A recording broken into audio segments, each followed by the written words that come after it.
ท่านเคยหูบ่ว่าแม่นไฟเป็นฝูสร้างวิทยุเครื่องทำอิฐขึ้นมาและใช้ในชีวิตประจำวัน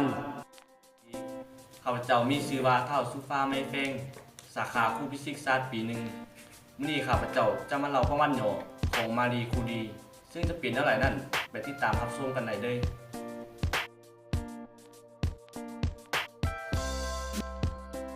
มารีคูรีเกิดเมื่อปีคศ1867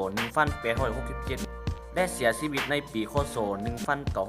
1934มารีเป็นนักฟิสิกส์และนักเคมีของโปโลยผู้บุกเบิกในการค้นพบวิทยุและค้นพบธาตุดาวเทียมที่ใช้ในการรักษามะเร็งแม่นสาเหตุอันดับหนึ่งของการเสียชีวิตสำหรับทุกเพศทุกวัยนางเป็นผู้หญิงคนทำอิฐที่ได้รับรางวัลโนเบลแขนงวิทยาศาสตร์ใน2แขนงโลกว่าจะมีความยุ่งยากด้านการเงินและถูกไล่ออกจากการเป็นแม่หญิงมาดินดนโดยการหยุดโรงเรียนไปเฮ็ดเวียกส่งน้องสาวเล่าให้เรียนจบก่อนจากนั้นน้องสาวเล่าเลยส่งเล่าไปเรียนฟิสิกส์และคณิตศาสตร์อยู่ที่ปารีสตามที่นางตั้งใจมารีลืมตุนเกี่ยวกับการเฮ็ดเวียกของรังสีกับสามีของนางชื่อฟีค้นพบว่าพลังงานถูกปล่อยออกมาจากความบริสุทธิ์ของแร่ธาตุและพยายามแยกองค์ประกอบใหม่จากความบริสุทธิ์ของแร่ธาตุหลังจากใช้เวลาค้นคว้าประมาณ7 ปีนางสามารถแยกธาตุใหม่ที่นางอื่นว่าดาเดียงอย่างประสบผลสำเร็จงานลังกาว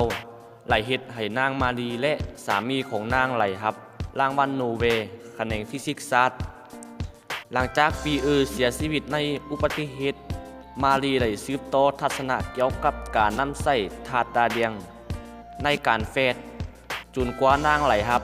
รางวัลโนเบลแขนงเคมีศาสตร์ครั้งที่2เมื่อสงครามโลกครั้งที่1เกิดขึ้นมารีได้ตั้งมือถือเพื่อลาดตระเวนทหารที่ได้รับบาดเจ็บในสถานที่ต่างๆดังจากสงครามมารีได้กลับคืนไปค้นคว้าแต่ผลกระทบของการสัมผัสกับธาตุดาวเทียมเป็นเวลาหลุนเฮ็ดให้ไขกระดูกของนางตายและการค้นพบที่ช่วยชีวิตหลายๆคนที่จะต้องแลกเปลี่ยนกับชีวิตของนางผลงานคนดินรางวัลโนเบลในฟิสิกส์ศาสตร์สำหรับการค้นพบธาตุดาวเทียมรางวัลโนเบลในเคมีศาสตร์สำหรับการค้นคว้าของเราเกี่ยวกับผลประโยชน์ของธาตุดาวเทียมขั้นเย็นของนางบ่มีไฟสังเกตเห็นสิ่งที่ไหลเฮ็ดคนเดียวสามารถเห็นสิ่งที่ต้องการอยู่บ่มีไฟสนใจสิ่งที่พวกเขาเฮ็ดสำเร็จเราเห็นแต่สิ่งที่เราต้องเฮ็ดทานบ่ต้องย่านสิ่งที่ทานกำลังเฮ็ดในเวลาที่มันถูกต้องทานบ่ต้องย่านสิ่งที่ทานกำลังเฮ็ดอยู่